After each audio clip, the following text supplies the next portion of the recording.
My name is Chris Collette. I am the high school principal for Pangburn. We're a small rural school up in north central Arkansas. Our regular class schedule on Mondays, Wednesdays, and Fridays. And so that looks like every other school. But on Tuesday and Thursdays, we have set aside those days for our flex days. The students are divided by grades, and then they're divided up in advisories. And they meet first period every Thursday and Tuesday and Thursday. And so first period is their planning period, and they plan for the day of what that day is going to look like. Students that are struggling, need extra help, those students can go first period, they get their schedule from their advisor, and their schedule may have them going to RTI, dyslexia intervention, to a teacher for extra help during that day. While meeting with their advisors, students that are on track have some choices that they can make. We want them to follow their passion. We want to find out what that passion is. We want to find out what their career choices are, and we want to schedule them appropriately. We've got some that are in club activities are big for them. They do club competitions. So if they're on track or ahead, the advisor will set them up with the club sponsor, and they can go and work on those club ideas. If I am interested in welding, I can go because I'm on track and doing what I need to do and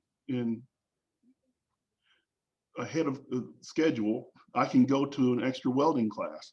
And so it really, it is tailored to the individual as to what their day is going to look like.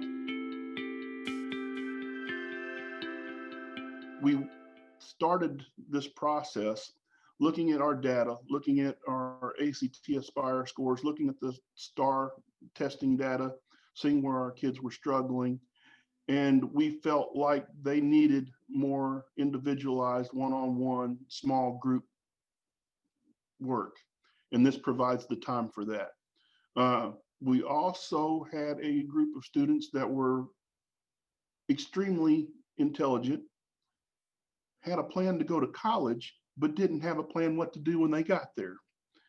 Okay, and so we really wanted to have our students a plan for success, not just in high school, not just in college, but where they were going. What was their passion that they wanted to do, where they enjoyed being at school because they were working towards a goal that they wanted.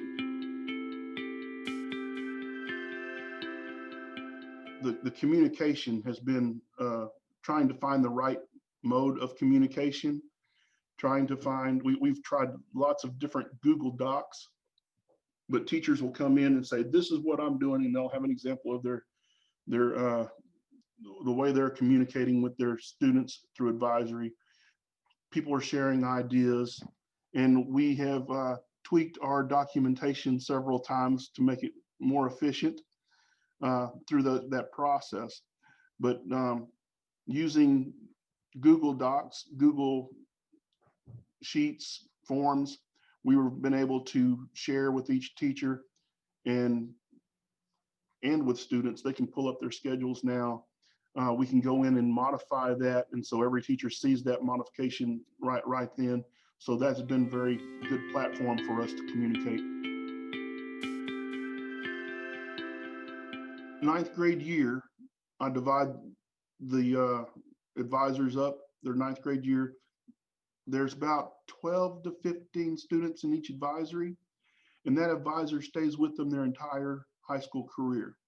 The advisor is really like their parent on campus. They see that we have their best interest at heart. And you talk to the students when you're walking down the hall, hey, what do we need to do different? How do we need to set things up that work for you? They become advocates in what's going on, or they're vested in what's taking place. And so because we have them helping us to create what we want to do. The student has say so in how the day looks, how our school functions. Uh, Sometimes we have to say no. Sometimes we say maybe. Sometimes it's a great idea, and so we try. But because we're open to that, they have bought into what we're doing.